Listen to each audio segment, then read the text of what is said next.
I am joined by Steven Spielberg. Steven, thanks for being here. Thanks for doing this. Nice to do this again with you. Let me start with thanks for everything that you're doing for the channel. It's great. Thank you.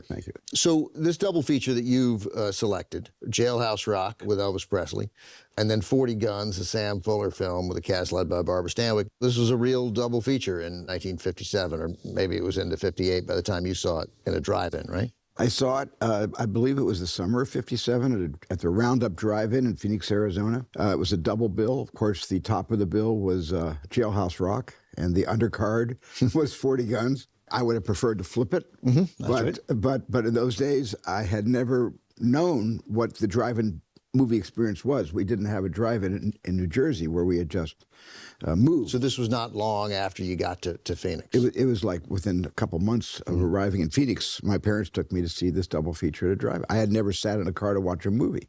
And of course, what they do is they bring out the little metal speaker, they stick it on your window, and there's only one button. Goes louder or softer, that's all it is. And it's all very monaural sound in one direction. But I didn't care. It was kind of a thrilling experience to be able to sit. In those days, the familiar experience was sitting at home watching television.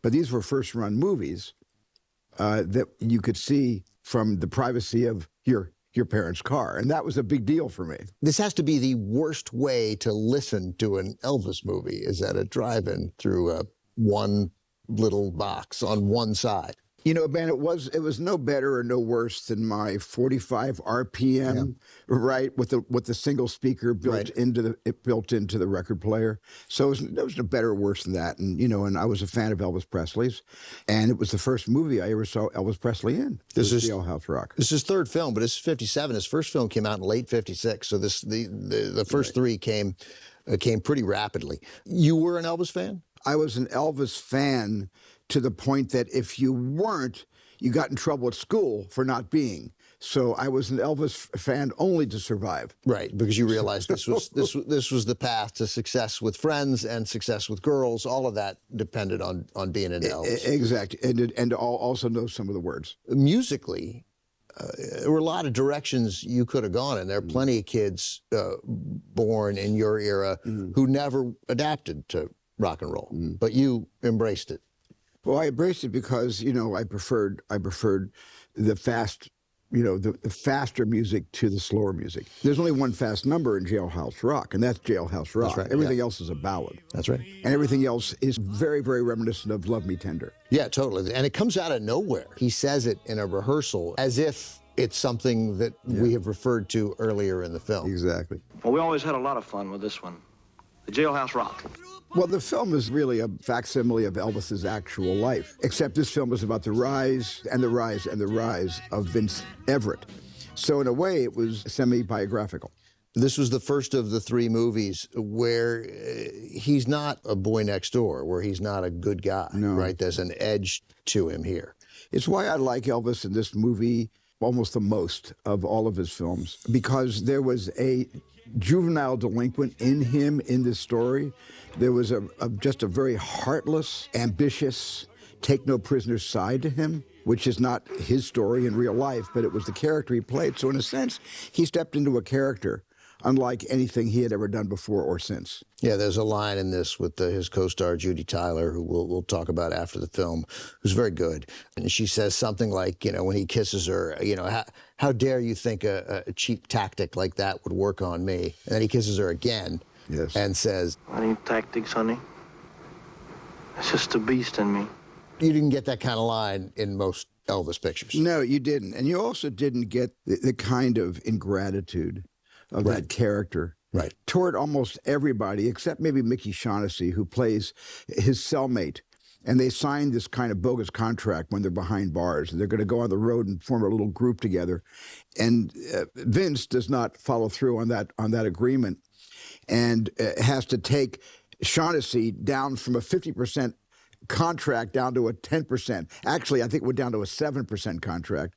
But so he's pretty tough on his friends. Steven Spielberg, thanks very much. We'll watch the film. We'll talk more about it after we see it. Okay. Here it is, the first of the Steven Spielberg double feature tonight from 1957, directed by Richard Thorpe, Elvis Presley, Mickey Shaughnessy, Judy Tyler in Jailhouse Rock. The Jailhouse Rock number still works, no question. It does. It does. Choreographed by Elvis, very impressive. Right. It comes out of nowhere, and then as you talked about before the film, everything else in the film is a ballad, right? This is the only fast-paced rock and roll number. It's the only one of the film, but he saved it. He saved really the best for last. Yeah. And the choreography, which, as you said, he did himself. He allows himself, by holding on to one of the poles, some amazing moves. He's almost doing ballet on his tiptoes. And, you know, he was able to pretzel his body in positions that no one had ever seen before. The sad part of this movie, of course, is Judy Tyler, who played Elvis's co-star, who played Peggy. She's so good in this, really. She's so good. 24 years old, didn't want to fly. They finished shooting in Los Angeles. She was going to drive back with her new husband, both very young, across the country. She had to be on a game show. And in Wyoming, 3 days after filming, killed in a car accident. Yeah. Was incredibly popular on the set. When Elvis heard the news, it was said at the time that I can never watch this movie. Everybody devastated. There was a real ease and likability to her. She's very earthy, and so, you know, she's able to be patient with the character of Vince, and, you know, she loses her temper a couple of times when he pushes her to the brink. But for the most part, she's both sort of an advisor, a lover, and a mother to the character. So you saw this film in 1957 at the drive-in in Phoenix. Mm-hmm. What was the name of the theater? The theater's called the Roundup Drive-In. It was near Mesa, Arizona, right near Phoenix, and it was my first experience sitting in a car watching a movie. Did you go to a lot of drive-ins? Yeah, especially when I got my driver's license at 16. The drive-in was the most popular place to see movies in those Would you days. take dates to the drive-in? Absolutely. Wow. And it would depend on what was on the screen. Right. You Sure, know, right, it depended on how much of the film I watched. Right. That's right. That's right. It wasn't just the girl. It was also the movie that dictated. Yeah, but that. a great movie and a great director and a great performance. You know, I would forget who I was with. Do you recall a drive-in where you were really sort of struck by, again, by a director or a performance? I remember I saw a war movie at a drive-in, at the Roundup Drive-In, called Hell is for Heroes. Oh, I love Hell is for Don Siegel. Don Siegel. And Steve McQueen, my first movie hero, Fess Parker, because I'm part of the Davy Crockett era. That was the first cultural phenomenon. And so he's in that movie as well. Yeah, and Don Siegel, who directed Hell is for Heroes, who we're praising here, who worked so often 5 times with Clint Eastwood, had such an influence on Eastwood's career. Don Siegel directed a pretty good Elvis movie, Flaming Star, with Barbara Eden, too. That's right. So now, rather than young Steven Spielberg seeing this film, now what are your thoughts on Elvis as an actor? And maybe, given what we saw here, if Colonel Tom Parker had let it happen, what kind of actor he could have been if he'd stretched himself? You know something? I think he had a real connection with himself. And I always say some of the best actors are so good because they can take someone else's character and someone else's words, and they can make the words work for them. The words become very natural for them to evoke a character that may be nothing like the actor is in real life, but the actor can convince us that that's who they are. And that's what Elvis sort of did with this particular story. There was just a sincerity about him. And I think that's one of that was the fidelity between Elvis, the performer, the onstage, on television performer, and the audience. They believed that his love for the audience was true love. Steven Spielberg, thanks very much. Coming up next, we have Barbara Stanwyck, who was in my favorite Elvis movie, Roustabout. And I think it's my favorite Elvis movie because Barbara Stanwyck is in it, so it just elevates it. And Stanwyck elevates the movie we have next, the Sam Fuller film, 40 Guns. 40 Guns. Yeah. All right, so stay with us because that's the film we have coming up next. Also from 1957, the second half of the Steven Spielberg double feature, 40 Guns, directed by Sam Fuller, coming up on TCM.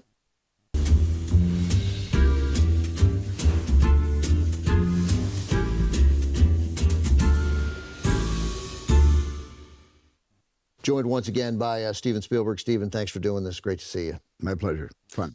So we just had Jailhouse Rock, which you saw in 1957 in Phoenix at a drive-in, followed by the film that we have coming up next. Also, of course, from 1957, Barbara Stanwyck leading the cast in 40 Guns, directed by Sam Fuller.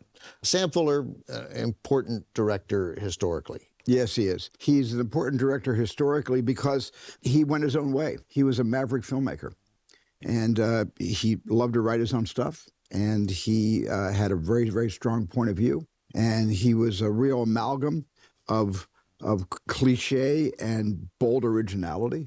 He knew how to balance those out. 40 Guns is a really good example of that. What made him a maverick? Was it just that his film seemed original?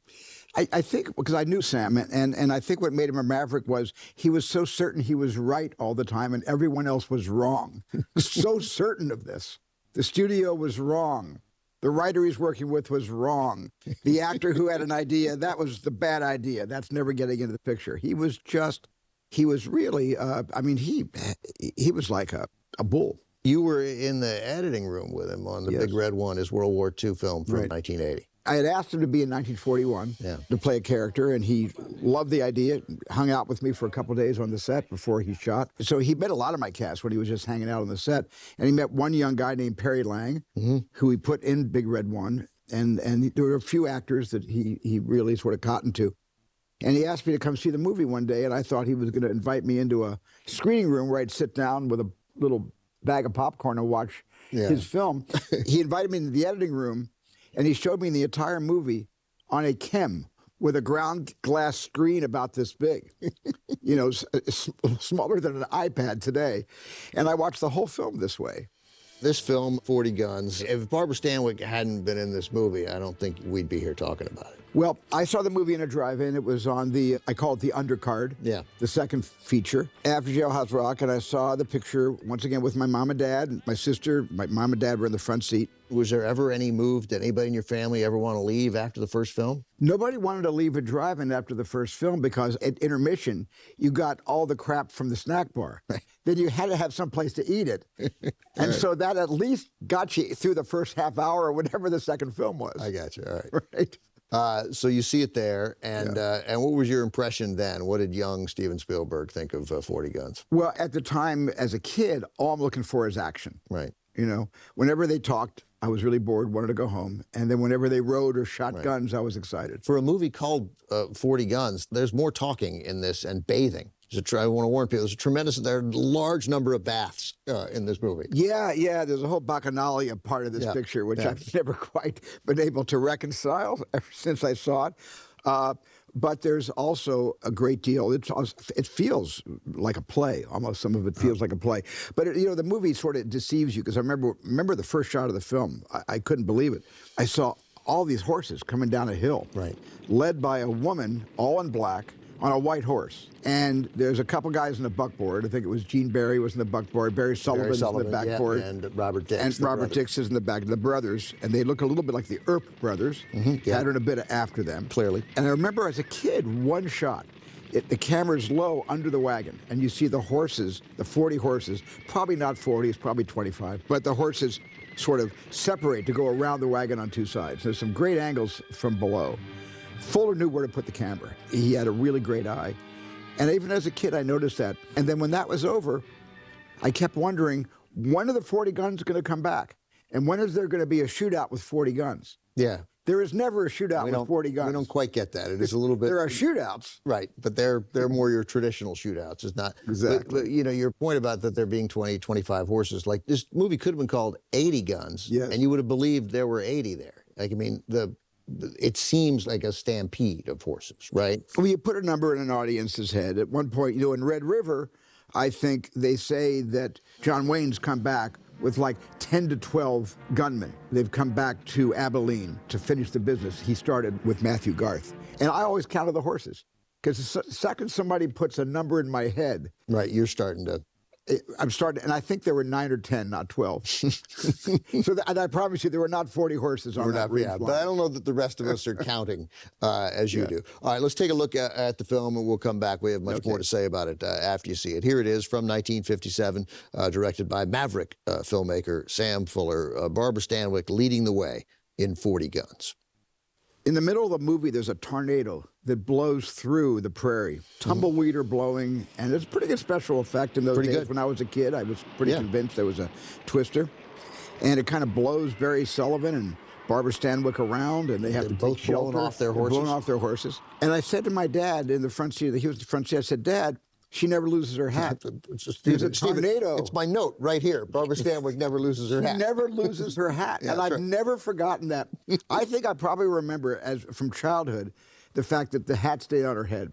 it only came off when she kissed Barry Sullivan. That's right. She'd take the hat off to kiss him, but a twister couldn't knock it off. Blew her off her horse.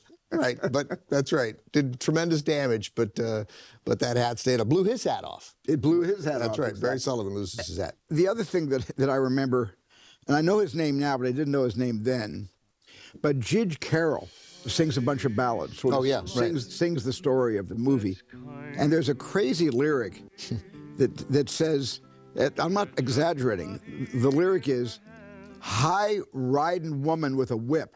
Yeah. And Jidge sings this throughout the film. He sings it the way Nat King Cole and Stubby Kaye sang the Cat Ballou ballads all through the film Cat Ballou, except that was supposed to make you laugh, and 40 Guns was not supposed to make you laugh.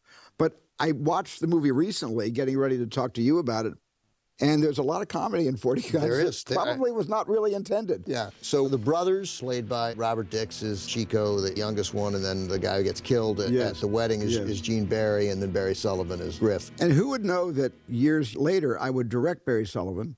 He was the first actor I ever directed with a DGA card in my life when I was 22. For television? For television. The Rod Serling Night Gallery pilot I shot. It was a trilogy. I shot the middle section of the trilogy. The one with Joan Crawford. Joan Crawford and Barry Sullivan. And then a couple years after that, I directed Gene Barry and his series Name of the Game.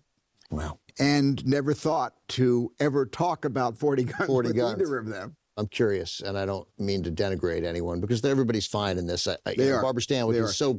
She's great. She's great in everything. Great in everything. But I sort of felt like Gene Barry, he seemed bigger than Barry Sullivan. Yeah. Like he played the brother who gets killed after getting married. And somehow I thought that seems like the guy you fall for rather than Barry Sullivan, who seemed a little stiff at times. At least for Stanwyck. You know, looking back on it, I would have switched roles, switched characters. But, you know, Barry Sullivan was a great actor. You know, he was a great sort of unsung actor. And he was a leading man, not a character actor. I love Barry, for instance, in The Bad and the Beautiful. Yeah, right. You know, and he's done so many signature roles, but he never really got the parts he deserved.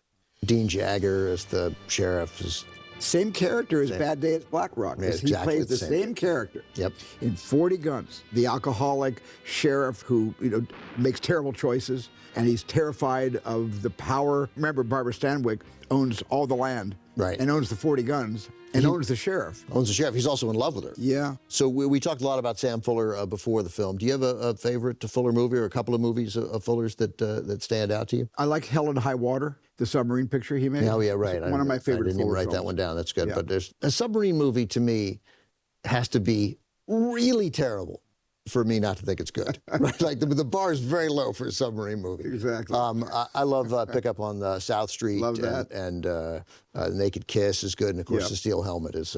Steel Helmet is a classic. And it was one of the films I really looked at a lot before I made Saving Private Ryan. And also, I loved House of Bamboo, and it kind of, as an homage to Sam, when I made Minority Report with Tom Cruise. Tom Cruise is getting his eyes replaced, and he's in this derelict hotel, but it's a futuristic hotel, so there's a movie playing on the wall.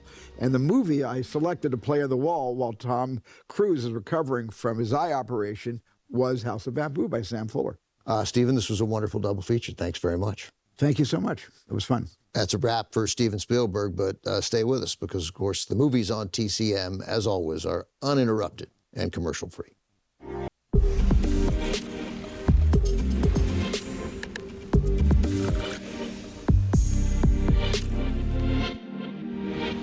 Well, one of the earliest double features I remember seeing at a drive-in movie theater was Jailhouse Rock, Elvis Presley, and 40 Guns with Barbara Stanwyck and Barry Sullivan, which is a Samuel Fuller movie.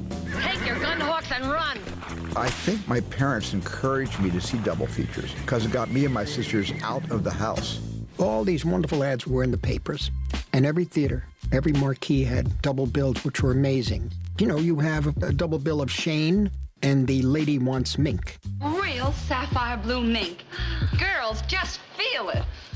People went for that. It was kind of a light comedy, you know, beautiful color. And then Shane came on. And very often films were re-released. You'd have Follow the Fleet and Robinson Crusoe, directed by Louis Buñuel. Or Gilda and All the King's Men. There was a double bill of Robin Hood and I Am a Fugitive from a Chain Gang. one show I went to see by myself, I remember, a double bill of Mighty Joe Young and Isle of the Dead. And Isle of the Dead is the great Val Lewton film directed by Mark Robeson, which I admire so greatly. And it disturbed me so much that I couldn't watch the ending. So I went back a second time at the St. Mark's where it was playing. And sure enough, at the same point, I got up and walked out. I never got to the end. The double feature sort of made a class distinction between the A movie and the B movie. But there was a very interesting way they would combine movies. Like I went to see The Day the Earth Stood Still. And the second feature was William Cameron Menzies' Invaders from Mars. So you got to see the black and white kind of docudrama of an actual flying saucer landing on the mall in Washington, D.C. Just a minute, ladies and gentlemen. I think something is happening. And then you jump from that to a kind of pot-boiling, scary for kids, yet this terrifying movie. Something lands behind your house, and your parents go to investigate it, and suddenly they're strangers, and they're not your dad and mom anymore. There was a doomsday double bill, so to speak. One film called 1,000 Years From Now. Stuart Gilmore directed. He was an editor. It was a post-apocalyptic film. I'm not your servant. Everyone serves me. And it was coupled with an extraordinary Red Scare horror film called Invasion USA, where the Russians come in and take over America. The red alert is on. Unidentified planes approaching New York. And that was quite shocking. If you've always wanted to talk, why don't y'all go outside? I think the whole eclectic nature of moviegoing is that you can leave one film and reset, because a double feature is not just two films, it's everything in between. In my era of going to the movies to see a double feature, in between both feature films, there were maybe 7 cartoons. There was probably a serial, probably dusted off and reissued. There was a newsreel in the early to mid-50s. There were previews, as we have today, coming attractions for the feature starts. So it was a block of entertainment, and that was something that made it fun to go to the movies. You had 2 theaters uptown, the New Yorker and the Thalia. And they were showing foreign films. And for example, Alexander Nevsky, I saw there. A life-changing experience, just walking in the middle of it.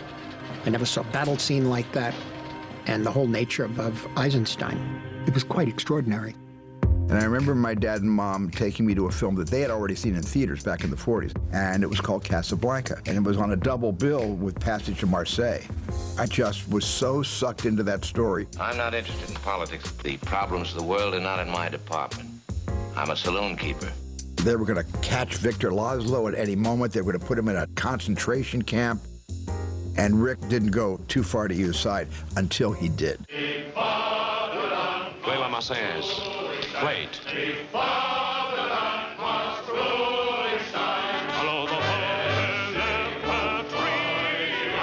And I remember that movie having a powerful, powerful effect on me.